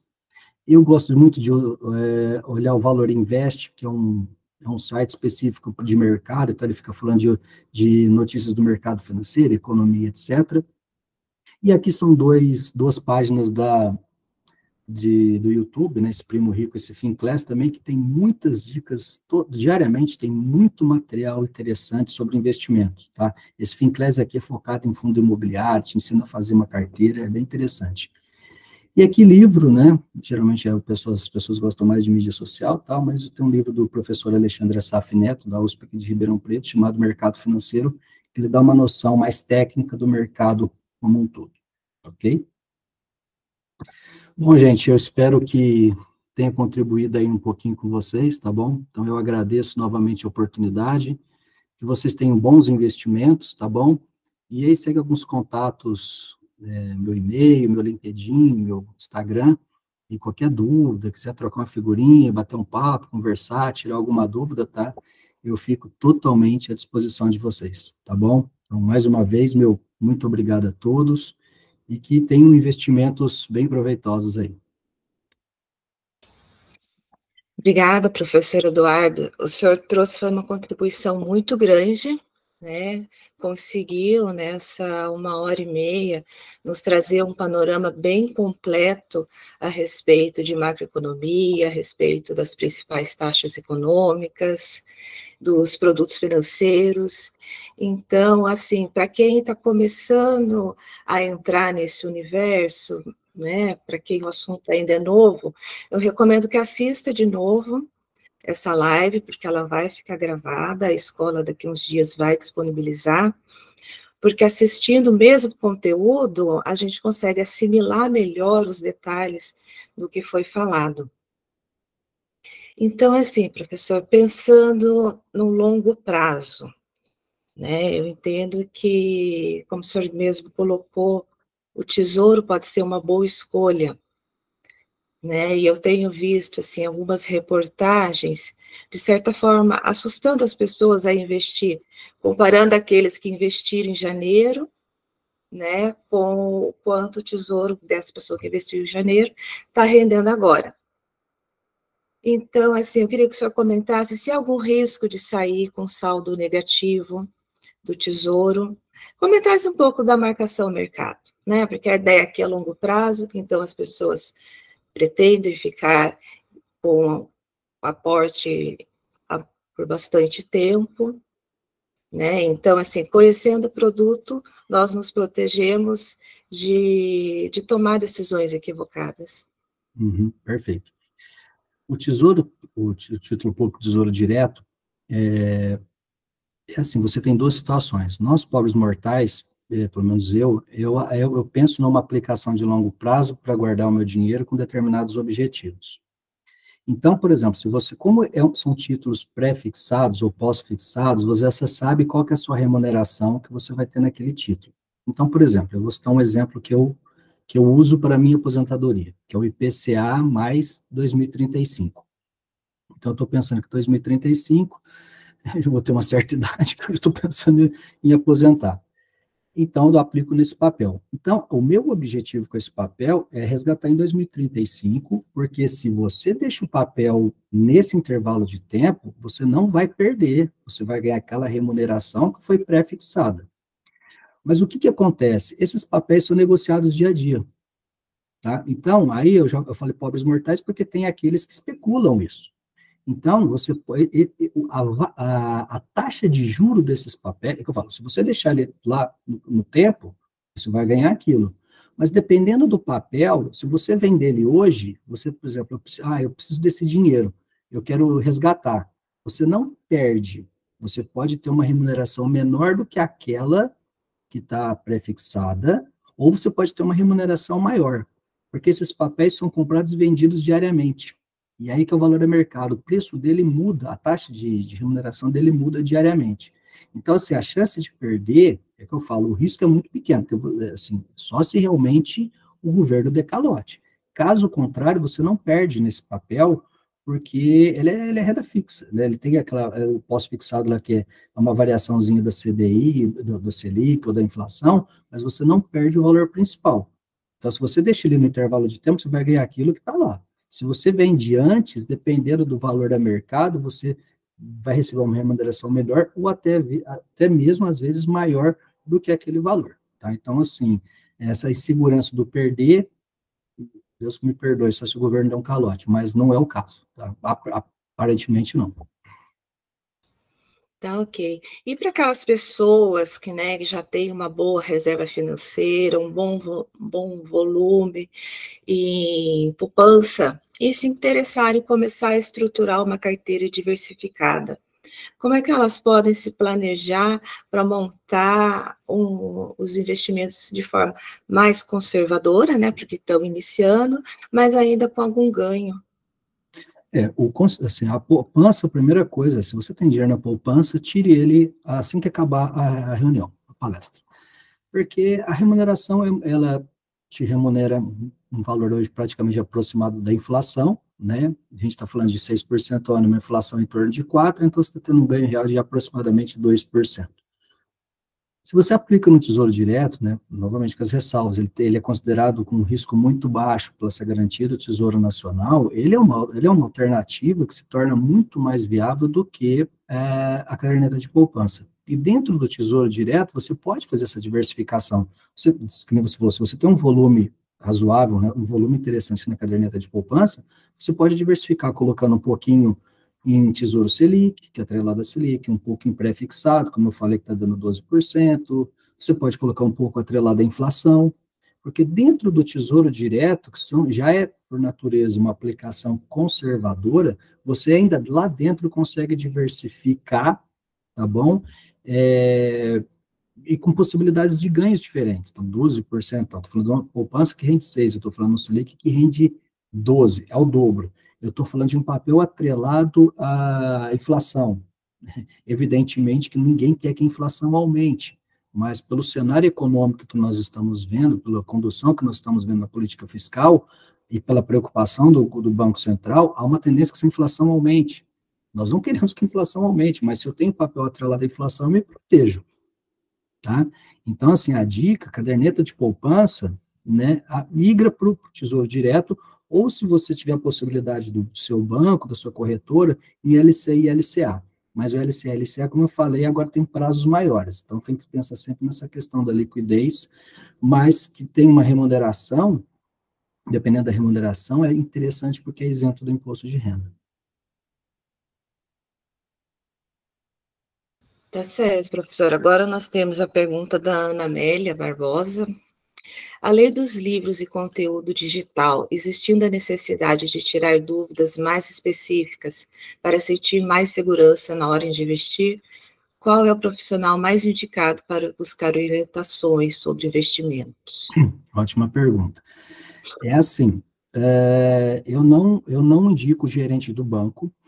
O gerente do banco, ele vai te oferecer o que a gente chama de produto de prateleira, ele vai te oferecer CDB do banco. Eu indico aos profissionais de corretoras, tá? Então, assim, os profissionais de corretora, se você, pelo menos na corretora que eu tenho conta, tá? Você abre a conta, você já tem um assessor para você. Esse assessor, dependendo da corretora, ele é até muito chato. Ele vai ficar te orientando, ele vai ficar te mandando e-mail, te mandando mensagem, né? Ele quer te dar todo o suporte possível. Então, nesse caso, eu indico que você escute o seu assessor de investimento da corretora que você abrir conta, tá bom? Mas mais do que isso, tá? Então, no primeiro momento, você vai confiar em alguém, mas sempre buscar o conhecimento. Não deixando de lado o livro, as mídias sociais, as indicações desses sites, tá? Para você complementar o seu conhecimento. Mas quando você abre uma conta numa corretora, você vai ter um assessor ali que ele vai te indicar. E aí você vai falar, eu sou conservador, eu não quero investir em bolsa de valores. Ele vai te orientar. Ele vai te mostrar papéis dentro da corretora que estão de acordo com o seu perfil. Então, esse é um profissional a ser ouvido, a ser seguido. Tá, ok. Agora eu quero aproveitar para tirar uma dúvida sobre PGBL, por ser um investimento de longo prazo, né, que atende o nosso foco de aposentadoria, e também por questão própria minha, que estou numa fase que preciso escolher um produto. Na verdade, acho que já deveria ter escolhido, mas ainda não entendia bem alguns detalhes. E assim, sempre quando eu pesquiso o assunto, eu percebo os orientadores financeiros dizendo o seguinte: aplique, faça aportes até 12% para receber o benefício tributário, e não além disso, se ultrapassar, vá para o PGBL. Isso é consenso mesmo, professor? E por que dessa orientação? Porque é regra. Vamos imaginar, você ganha 100 mil reais no ano. Então, você pode deduzir da sua base de cálculo até 12% da sua renda. Então, vamos imaginar, você ganha 100 mil reais. Então, até 12 mil reais, você pode lançar como dedução de despesa lá na sua declaração do imposto de renda. Então, se você aplica 12 mil reais, se você aportou 12 mil reais no PGBL, você aportou 12 mil, você pode chegar e falar para o fisco, lá na declaração de imposto de renda, olha, eu apliquei 12, aí você joga 12 lá, ele vai deduzir da base de cálculo do imposto de renda. Se você aplicou 15, estourou os 12%, você não vai ter o benefício sobre os 15. Entendeu? Então eles falam assim, aplica no valor até aquilo que você vai se beneficiar com o imposto de renda daquilo. Isso tem que ficar muito claro, tá? Não compense a lei por conta da forma que esse valor vai ser cobrado lá na frente, é isso? Então, aí, se você tem um aporte maior que os 12% da sua renda tributável, às vezes, de repente, é interessante você ir para o VGBL pensando lá na frente. Porque lá na frente, o PGBL, o imposto de renda, ele vai ser sobre o rendimento e sobre o valor aplicado. Fala, nossa, Eduardo, mas por que tudo isso? Porque você foi tendo benefício ao longo do tempo. O VGBL vai ser só sobre o rendimento. Por quê? Porque você não teve esse benefício ao longo do tempo. Tá? Então, os 12% é regra mesmo regra fiscal mesmo. Porque o PGBL vai me cobrar o rendimento mais o valor que eu apliquei, né? Cobra em cima do montante total, lá no futuro, né? Dependendo da taxa que eu escolher. Isso. Da modalidade da tabela. Isso, porque os benefícios foi tendo ao longo do tempo, deduzindo sua base de cálculo do imposto de renda. Então, até uma conta, de repente, você tem muitas despesas, tomara que não, mas com saúde, despesas com dependente, despesas com educação, que já você está tendo, como é que fala? Esqueci, restituição do imposto de renda, você não está usando isso, então você não está tendo benefício, então não compensa você ter aquela pancada de imposto lá no futuro. Então, você opta pelo VGBL. Então, quando fala assim, a regra, porque é só declaração simplificada, não é bem assim, às vezes as suas deduções e a sua renda, você já está tendo restituição sem isso. Então, para que eu vou fazer isso? Eu vou para o VGBL. Entendeu? Ok, professor, obrigada. A grande questão, eu acho que é escolher um bom plano, né? Um plano que pelo menos bata a Selic, porque pelo que eu pesquisei, é difícil, né? Um plano conservador que consiga entregar o mesmo que a Selic entrega. Mas isso é de estudar, de pesquisar. Quando a gente fala de conservadorismo, a meta é Selic, CDI. Tá? Mas como eu comentei, hoje a gente está falando de Selic 10,5, CDI em torno de 11 e título pouco pagando 12. Conservador, né? Quando a gente fala do IPCA, a gente está falando de 6,5 mais inflação, então isso vai dar em torno de 10 e pouquinho, também vai equiparar com a Selic, tá bom? Mas você tem opções, e aí é só corretor, tá? Por isso que eu falo, o banco, ele vai oferecer o produto dele. Você tem opções de corretora, de CDBs, de bancos de menor porte, de pagar às vezes 120, 130, 150% do CDI. Só que assim, prefixado, é CDB, mas dependendo do banco, você tem um risco um pouco maior. O que é o risco? O risco de default, o risco do banco não pagar. Mas tudo isso é garantido lá pelo fundo garantidor de até 250 mil reais por CPF, entendeu? Então, você pode correr um risco um pouquinho maior investindo num banco que não é esses bancos tradicionais que a gente conhece, que dá uma remuneração um pouquinho maior. Então, por exemplo, recentemente eu vi um banco, Banco ABC, não me lembro, 150% do CDI. Só que assim, você aplica, era para o prazo de liquidez, de resgate, era para 2027. Então, assim, você não tem que precisar daquele dinheiro naquele momento, é um CDB, né, não é bolsa de valores, é prefixado e está pagando acima da Selic. Então, a corretora te dá essas possibilidades também, tá?